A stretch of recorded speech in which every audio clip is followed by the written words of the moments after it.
And to session 4, our chair. If Ron Baer and Joseph Fins would come on up. Thank you.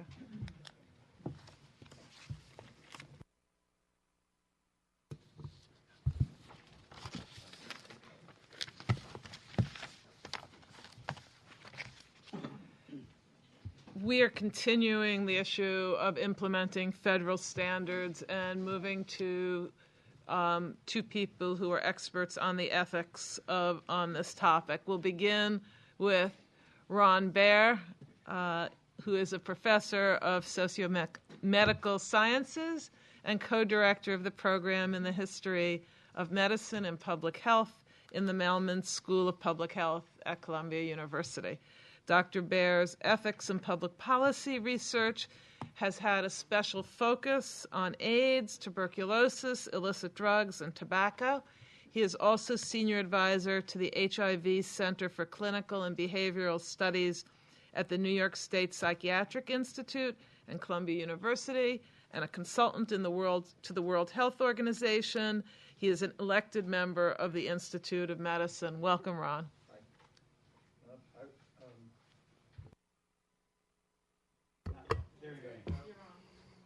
I was warned that Amy is a very severe timekeeper, and since I don't like to talk very fast, I decided to restrict myself to three issues related to the implementation of the ethics of research within universities, and specifically within departments and schools that focus on the social sciences.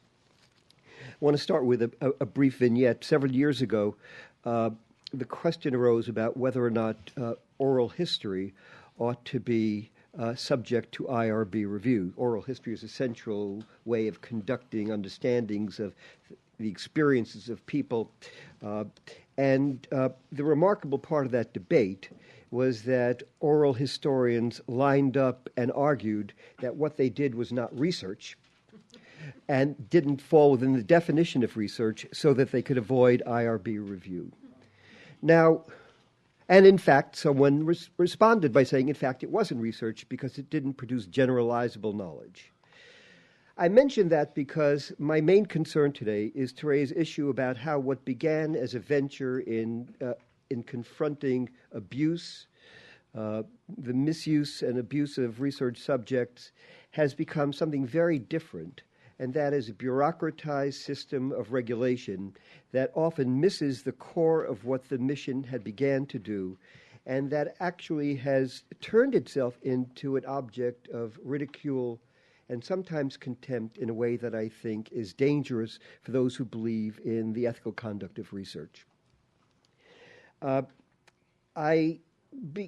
In preparation for today's meeting, I actually read the article that was written by Bob Levine and Norm Foss that you circulated, and I was struck by that. I mean, Bob Levine is known to be contrarian, has often raised questions about the shape of the regulation of research in the United States.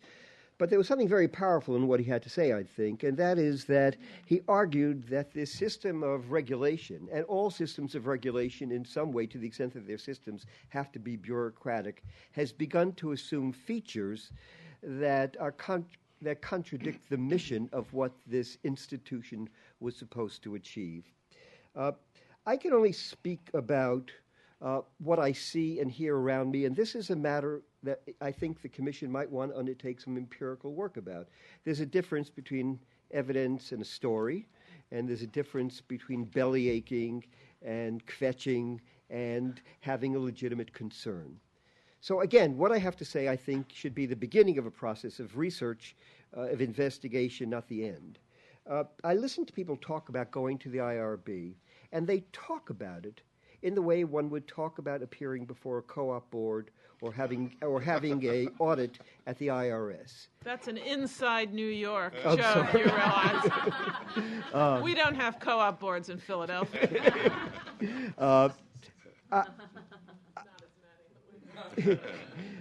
Co-op boards, for those who don't know, investigate every aspect of your life to see whether you're good enough to be a neighbor.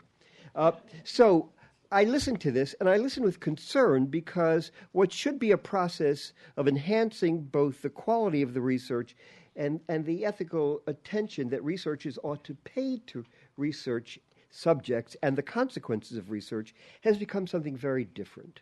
And I say this as someone who's not opposed to regulation. I see regulation as central to a democratic society, if it's transparent, if it's efficient, et cetera, et cetera. And I hear this concern in an institution where people, by and large, are committed to human rights. That is, it is one aspect of the culture of schools of public health that the attention to vulnerable populations is high. And concern about the mission of public health being the mission to protect vulnerable populations is central. And so when I listen to this, and I listen to people saying, oh, the goddamn IRB, forgive me, and the picayune questions they raise, and the impediments they impose upon the ability to do this work, I listen and I'm concerned, and I think it's something that ought to be a matter of concern to all of us. That is, has the structure we have created become something very different from what we wanted, and how do we fix it? And that's a central, fundamental question, not a matter of tinkering. The second issue I wanted to mention, it's related to this, is the way in which we assure that people who are going to conduct research are familiar with the basic principles, understand the concepts, understand the tensions, etc. I, like everyone else at the Mailman School of Public Health, have to take an online test to guarantee that I have read the right things and understand the right things. I did it several years ago, and just last month I was told we now have to do it every 3 years, so I had to do it again. I have to tell you, it is the most insulting experience to sit in front of a screen, to download a text, and then a series of questions to which there's only one right answer. And if God forbid, you think that there may be an ambiguity or uncertainty, you get the answer wrong. What has happened, and I listen to people talk about taking these tests, and they talk about it the way Russian social scientists used to talk about having to learn the right Marxist doxology in the old Soviet Union. They have to learn something, spit it back, and give the right answer, and if you don't get a good enough score, you can't do research. You have to take the test again.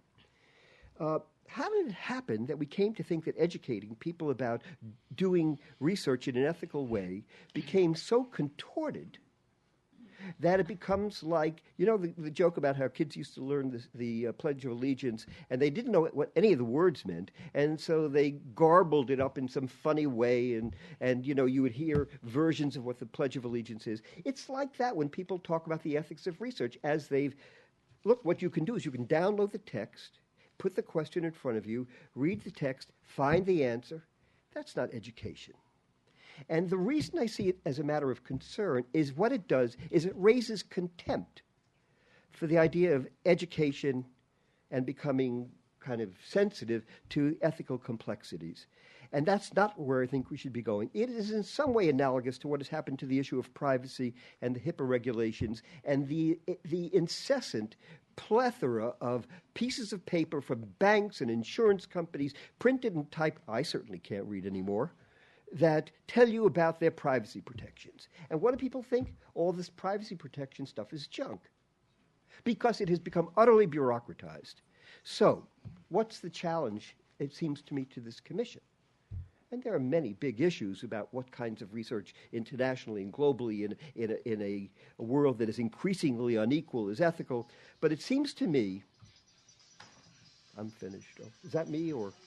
It seems to me that it's time to revisit both in a fundamental way, both the institutions we've created, how they function, and how we educate people about fundamental ethical issues in research. I don't deny that there are certain fundamental things that one can read and learn. One takes a driver's test, one has to learn what a left-hand signal is and what a right-hand signal is. But there's something off when people see the entire process, not as something they feel proud about, but something they experience as in a way, mortifyingly stupefying. That's what it is, stupefying. One last point, and I'll stop. And this relates in part to this. I have been interested for the last several years in the question of the ethics of public health surveillance, a central piece of what public health is about. You can't do public health without surveillance. The question, of course, is what is the difference between public health surveillance, and which is public health practice and is not subject to IRB review, and public health research, which is subject to IRB review. There's an entire layer of personnel at the CDC whose, I think, sole function it is to try to distinguish between public health research and surveillance activities. And I'll tell you, I'll end with a vignette. I started a vignette. I spoke to a guy, and he said, I got this protocol on my desk, and I had to review to decide whether it was research or not. And I reviewed it, and then it got lost in the mess on my desk. So they sent it to me again, and I reviewed it again. And he said, then I found both of them. And in one instance, I had called it research, and in one instance, I had called it practice. Now, what does this mean? That he's inconsistent, that he's foolish? No. It seems to me that it's a complicated issue. We haven't really resolved it. Trying to resolve it with a kind of formalistic definition of what is research seems to me inadequate to the challenge. It seems to me what this suggests, and this is a huge domain in public health, is the need to go beyond the issue of articulating standards for research qua research, and to say there are undertakings that don't fit the definition of research, maybe oral history, maybe not, surveillance or not, and to think about what ethical standards ought to govern all of those forms of inquiry, not simply those that bureaucratically fall within the niche. I'll stop there. Thank you. Thank you very much.